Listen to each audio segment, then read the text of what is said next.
Desert of Jaisalmer. In the desert of Jaisalmer, very few houses were holding their ground in the face of desert storms and a lack of source of water. But the winds had formed sand dunes, which was a tourist's attraction. One of houses was Ramlal's. His wife Reshma used to fetch water from a well far away from there. She used to make 2 trips to the well every day. Being near a path usually traced by the camel-riding travelers, Ramlal's house had become a popular shelter in that area among the tourists as well as regular travelers. Ramlal's 6 to 7 years old son was providing the passengers a good service and used to entertain the guests with their folk music. Kanayalal was a regular traveler and so a regular visitor to Ramlal's shelter. He was impressed by the brilliance of Sukhdev, Ramlal's son. During one of the visits, Kanayalal proposed to take Sukhdev with him to Mumbai, and train him up for 8 to 10 years the tricks of the business there. After he was mature enough, he would start his own business and then he would come back there to take them to Mumbai. Ramlal's imagination started thinking of his son, Sukhdev, growing up and turning into a big businessman. He shared his dream with his wife Reshma and decided to hand over Sukhdev to Kanayalal for grooming him into a businessman. And Sukhdev went to Mumbai with Kanayalal. While departing, Reshma gave Sukhdev a locket and told him to keep it safe as that was going to protect him in a difficult situation. After Sukhdev's departure, Ramlal and Reshma worked hard to keep the customers happy, staying overnight in a room kept extra neat and clean. The days were passing smoothly. Once the customer was demanding extra comforts, appeared super rich. He told Ramlal to give him a glass of lassi in the night before sleeping. Ramlal filled a glass with lassi and entered the guest room without knocking on the door as it was kept unbolted. He kept the glass on the table and came out of the room. But Ramlal was aghast to notice a lot of treasure in the half-closed bag of the customer.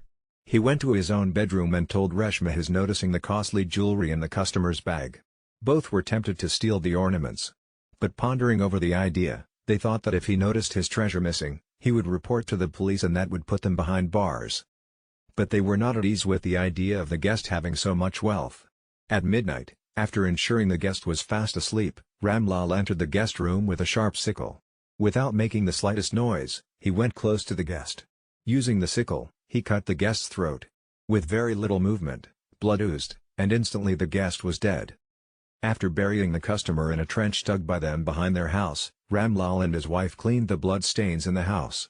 They got hold of the big set of wealth. Reshma was extremely happy. Ramlal was delighted that he got so much treasure in just one night.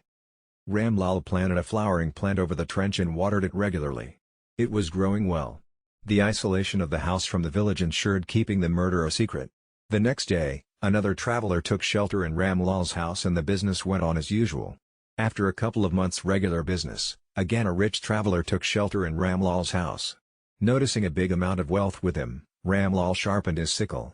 In the night, Ramlal and Reshma executed their plan with extreme ease. They took the treasure into their kitty, and they buried the body in the trench in the open place behind their house. Ramlal placed another flower-bearing plant near the earlier plant. Both the plants were growing healthy and started blooming. Every 2 to 3 months, a new plant was getting added to Ramlal's garden. Years passed by. Ramlal and Reshma were missing their son Sukhdev. Kanayalal was informing them about his well-being. Sukhdev had joined a morning school and was studying along with learning trade. Sukhdev also started writing his diary detailing the activities of the day. Kanayalal had assured them Sukhdev was doing good business and would visit them soon. Months had passed but there was no trace of him. Meanwhile, more plants were added to Ramlal's garden. That evening a young traveler came to take shelter in Ramlal's house. The bright, young businessman had dinner with him. After dinner, the young customer was readjusting his suitcase. The door of the room was not bolted from inside. Ramlal took this opportunity and took a glass of lassi to the room.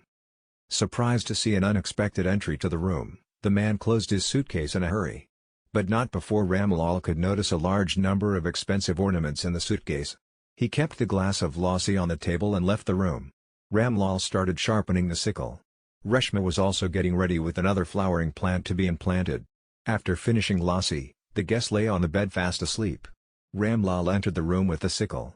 He saw the young man calm and lost in the dream world. Ramlal was a bit hesitant but the expensive jewellery he had seen in the traveller's bag pushed him to finish his job quickly. And he did it. After burying the body in the trench behind their house, they also placed one more flowering plant. Before dawn, the couple cleaned up the room. They carried the customer's bag into their bedroom. They opened the suitcase.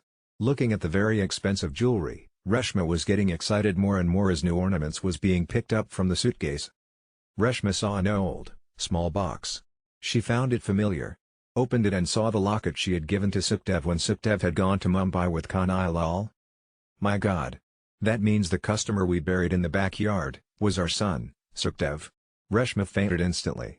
Ramlal rushed and he heard Reshma bawling. He picked up Reshma and took her to their bed. We buried our own son, Sukhdev. We killed him, Reshma was whining. Frantically, Ramlal searched the bag for any more confirmation. He found a diary.